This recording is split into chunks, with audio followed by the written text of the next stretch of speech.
Habari zenu tena. I'm a bit emotional kwa sababu it's a battle that na fight kila siku mimi mwenyewe kulikubali. As much as na hamasisha wazazi wengine, bado pia mimi hiyo changamoto naipitia mimi kama mimi. And I feel very proud that I'm not scared of anything.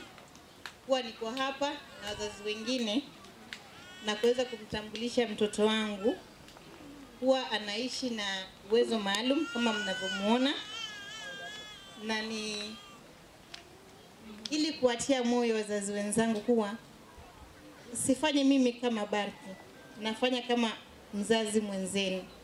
Vile ambavyo mnakesha usiku hospitali, mtoto kufitika, madawa, anashindwa kukula, bado ni nawaelewa kwa sababu ni safari ambayo mimi mwenyewe naipitia, na ni yeye ndio sababu kuu ambayo imenifanya mpaka leo hii tumefikia hapa. Labda kwa kifupi tu kuwapatia historia yangu. Na alipozaliwa sikujua kama ako na shida, sikuelezewa na madaktari, nilijua baadaye. Na when it was 11 months nikaambiwa when it was 3 months nilikuwa diagnosed na cerebral palsy, lakini alipokuwa miezi 11 tulikuwa tunaenda therapy. Ndio nikaweza kukutana na hao wenzangu. Nilikuwa nauliza what happened to your child? Naona mzazi anaanza kulia. Nikamwambia kwa nini tusikuwe tunakutana kila weekend? Tuwe tunapitia story tu. So tukaanza na wazazi 6. Tukakuwa tunapika kahawa nyumbani, alafu tunanunua njugu na donuts, tunakula tukitia story hivyo. Then we decided to buy new clothes for our kids during Christmas Eve, na tupike pilau. Tukaweza kuwatoa nje kwa mara ya kwanza kule Congo River, na watu walikuwa wanatuangalia sana. It's like sijui mmebeba nini. It was not a nice thing. So nikaona niendelee kutafuta support zaidi. Ndio nikakutana na Madam Zileha, the former women rep. Akaniambia mimi siwezi kusupport kwa peke yako, ni mpaka mtengeneze kikundi. That's how on 16 January 2020 Janice Pija Givers was born. Na she gave us the first support. Yeye ndiye alitupatia, ambayo ilikuwa ni wheelchairs na diapers. And can you imagine all the caregivers, hakuna mwenye alikubali kuchukua wheelchairs. Alikuwa anasema mimi mtoto wangu si mlemavu, nilikaa na hizo wheelchairs nilikaa nazo for so long. Hakuna mtu alikuwa anataka. The stigma that society inatupatia kuhusu watoto wetu. Kwa hivyo tukagawana diapers, tukaendelea hivyo. Then corona came, it was a blessing for us, kwa sababu watu waliweza kutambua, watu wakajitokeza, wazazi wengi, alafu mashirika sasa wakaanza to support na kuweza kutambua zaidi. And the number grew sana. Tukafikia 400. Currently we are over 400 ambao tuko na hawa watoto. I think mostly leo wamefika. Yes, leo wengi wamefika. I think over 400 leo wamefika, because we are currently 472 hapo ambao kwa Janice. So watoto plus caregivers, we are dealing with almost 1000 families ambazo yani watu ambao wote watoto na caregivers wenye wako na cerebral palsy. So the journey ikaendelea. Then we launched. That was on 12 March 2022. Tuka launch and people came. And I remember tulikuwa tunatafuta support. We used to go shop after shop. Tukiwaambia sisi tuna watoto walemavu, tunaomba support ya maziwa, support ya unga na madawa. And people showed up. Kabisa ile fully. Jamii, I'm a product of the community mimi mwenyewe personally. Siwezi sema mimi ati kuna donor ananipea pesa na nifanye. We don't have anyone, by the way. We survive by the grace of God. Kabisa. There is no one funding me. We do not have donors or sponsors or anything. Lakini community yangu ni watu ambao wanasimama na mimi. Watoto wangu hawakosi chakula. Kabisa. The community yenyewe itself, from Ukunda kwenye tulianzia nao tu sasa tuko Kombani, ni watu ambao wametushika mkono na wametusupport na mashirika tofauti. Kwa hivyo naweza nashukuru sana CSOs ya Kiafrika. Yaani especially ma CSOs wote ambao wamekuwa support. So tukafungua center pale Tiwi, tukaendelea kuoffer free therapies. Then ikafika wakati watoto wanataka kwenda shule, we were looking for schools and to get place about tunaweza kupeleka kwa shule. Sijui kama kuna watoto washaipelekwa EK hapa, and they wrote a letter that they're not taking children ambao wako severe with cerebral palsy. So our kids had to come back home. The idea came kuwa nataka sasa kukuwa na shule.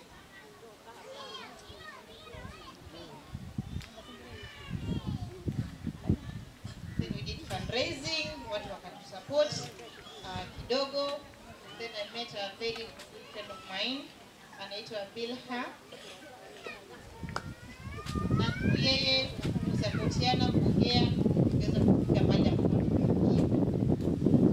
Kwa hivyo mimi nataka tu niwaambie wazazi, mimi niko mahali niko kwa sababu ya mtoto wangu. Kuna mtu amesema lazima niganganyere, mganga sasa amesema niko Masud Nyere. Mimi niambia kama Masud, lakini mganga Nyere amesema kuna watu wanaishi vizuri kwa sababu ya watoto wao. Apart from me having my own life, lakini I would say mtoto wangu mimi ameniweka karibu na Mungu, kwa sababu unajua sisi Waislamu tunaamini ukiamka usiku unaambiwa the prayer is like an arrow that does not miss its target. So mimi like imeniweka hivyo. Unaona ukiomba kesho ataamka anatembea. Unaona ukiomba kesho ataamka anaongea. So inakuweka hivyo. Hata ukifunga Ramadhani, I would say zile siku nilikuwa nikifunga before either child na saizi, Ramadhani zangu nafunga ile kabisa, nikijua namuomba Mungu, and I just pray for my son. Mungu tu amsaidie. Na pia imenifanya nimekuwa patient sana, kwa sababu feed for 1 hour, 2 hours, sometimes ana feed, akimaliza anatapika. So inakufanya wewe mwenyewe unakuwa na subra. So I would say I'm a different person from them. Na pia imenifundisha pia nikakuwa more private sana kwa maisha yangu, kwa sababu now you wouldn't welcome anyone to your home. Mtu akikuja kuona mtoto anasema umetoa mtoto kafara. Akiona mtoto kimpatia maji ya kunywa kwako hataki kukunywa. I remember I invited my friends for birthday yake, his first birthday, and they did not eat.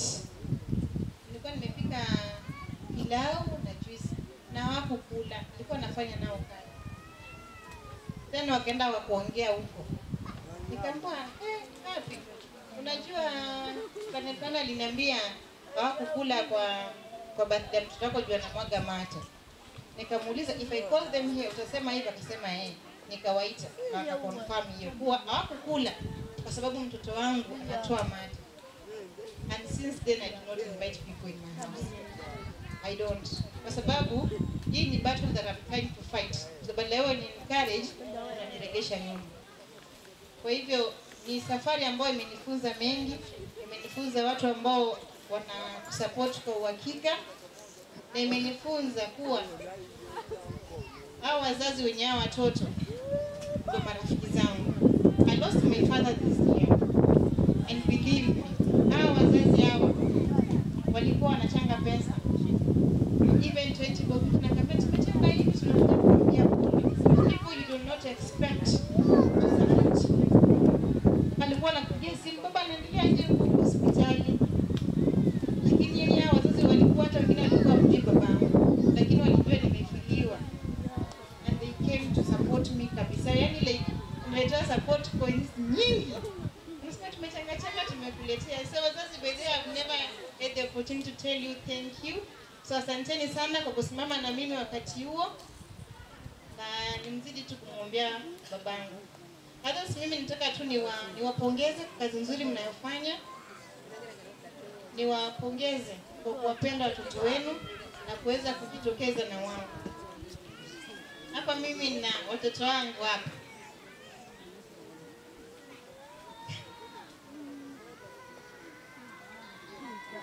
Na watoto wangu hapa ambao mimi nawapenda sana.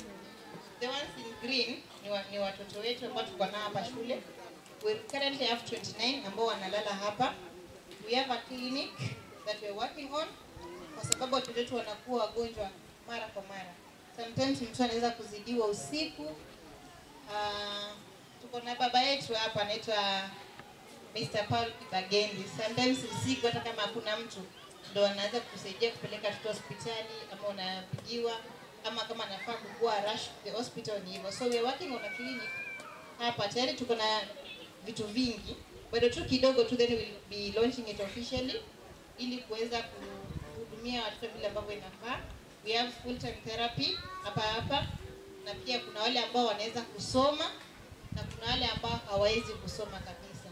And the reason tuko na hao pia ambao wako severe ni kwa sababu tunataka kupatia mzazi an opportunity aweze kufanya kibarua kama mzazi, kwa sababu ukiwa na huyu mtoto nyumbani hakuna kitu unaweza kufanya. Inabidi ukae ulee mtoto, akili yako hata haiwezi kufikiria zaidi because you are stigmatized, the family haikupatii support. Kwa hivyo sisi tunapeana hiyo support ya kuwa tunaweza kukulelea mtoto na wewe unapata nafasi kama mzazi uweze kufanya nini? Kutafuta kibarua ukafanya, ukauza tachete, ukauza mboga, ukajituma kimaisha ili uweze kusupport mtoto wako wewe mwenyewe na wewe mwenyewe pia. Na wale ambao wanaweza kusoma wanaendelea kusoma.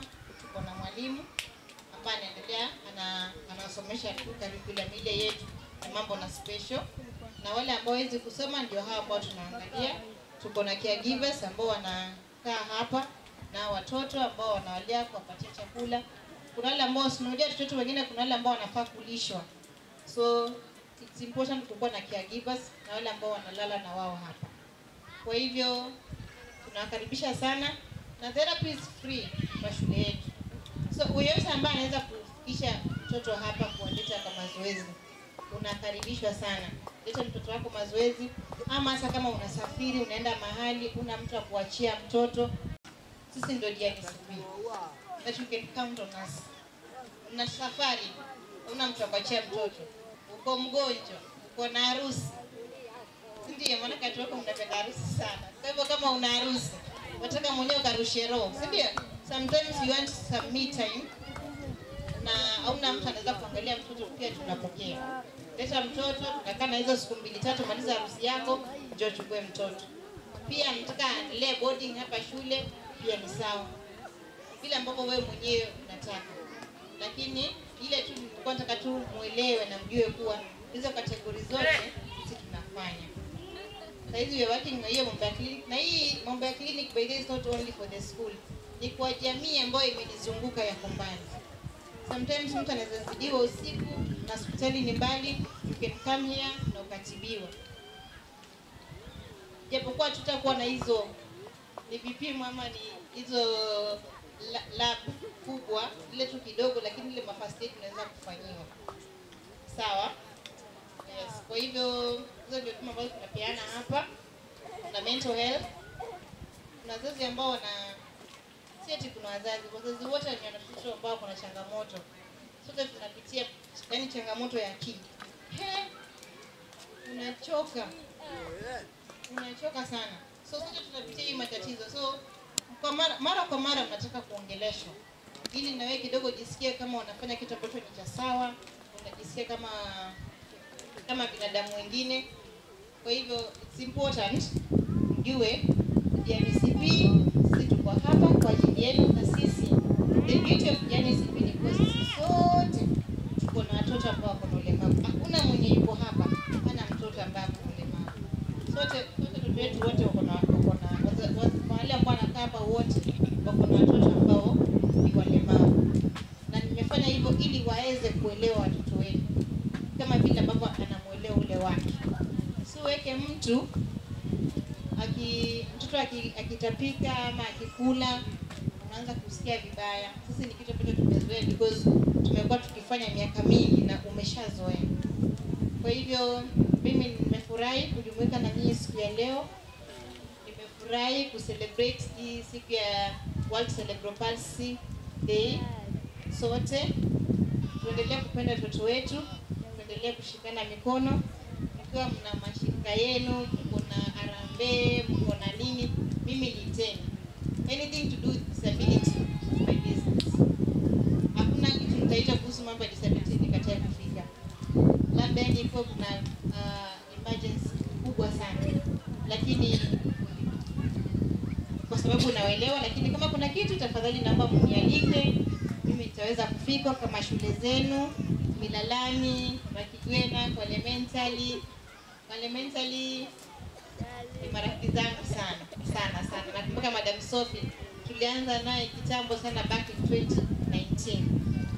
Kwa hivyo ni watu ambao ni role models kufika mahali ambapo tumefikia. Kwa hivyo msalimieni sana, naambia na acknowledge mchango wake kwa maisha yangu na kwa safari ya DRDCP mpaka mahali tumefikia.